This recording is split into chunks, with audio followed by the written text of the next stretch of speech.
it's a unique, I would say, too.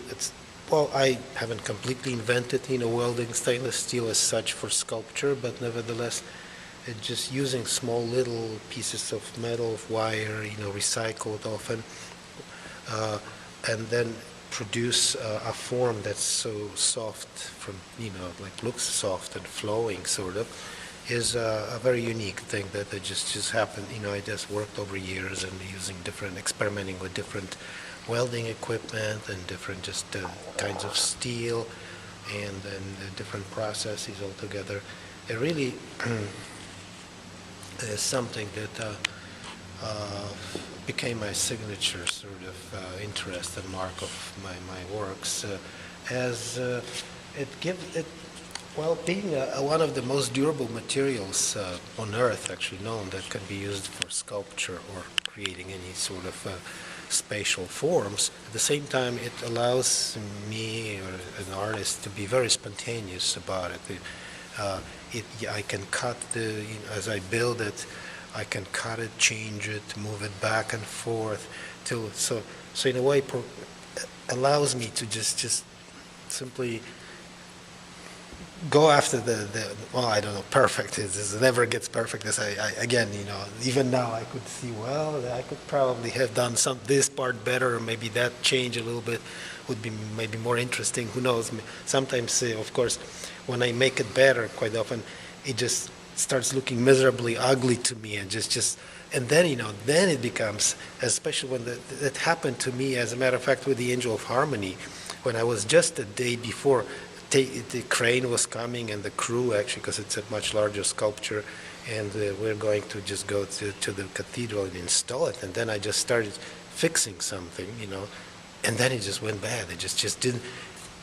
What I thought would work, it didn't, and but I knew I couldn't leave it like that, and so I spent actually about 20 hours just trying to fix it, and in despair that, God, no, what now? So that's it. But then it did come out, and it was better. But it just took not 15 minutes; it took 20 hours to actually get. So but this material allows for that. So it's really, at the time it's finished, if assuming, or at least at just certain stage, that I think, okay, now it can be like that. I could still do this or that better, or not necessarily better, just continue working, but would it make the sculpture better? Maybe not anymore, So that's when I stop.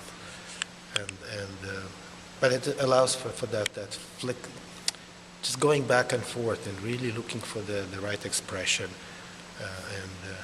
and then I wait, I leave it for a month or two, and then if I have time, of course, then I work on other parts and then come back and see, okay, well, actually I don't like this, let's, or I just learn something new about the whole story that I would like to add, and then it changes again. It provides for a wonderful texture to the sculpture, huh? Right. Yeah, because being made from small pieces and wires, and then welding, actually, I grind it, and that's stainless steel, so it will stay like that in and outdoors, in our human terms, forever. It's guaranteed for 5,000 years, whatever that means, And so then, of course, if the part's polished, if you shine light on it, it just really brings it to life. So it's just bronze doesn't have that. That's why I work in bronze on occasions. Some things it's okay, but for these larger pieces that especially are in public view, where we want to be visible really well, then I think this is a much better, more interesting material. And then, of course, there's also some color that I paint on it. There's kind of durable resins that have gold and reds and colors that sort of are set in the background, sort of recede into the crevices in the background, because I grind off most of it. But it just remains on almost this kind of subliminal level that just comes at you in the color in the sculpture. All these. So in some way, this is as contemporary as it is, because it's figurative work. So in that way, it's very traditional. But it also is traditional, and it speaks of continues the kind of brings, deals with images that we brought from our, in our Catholic Christian tradition.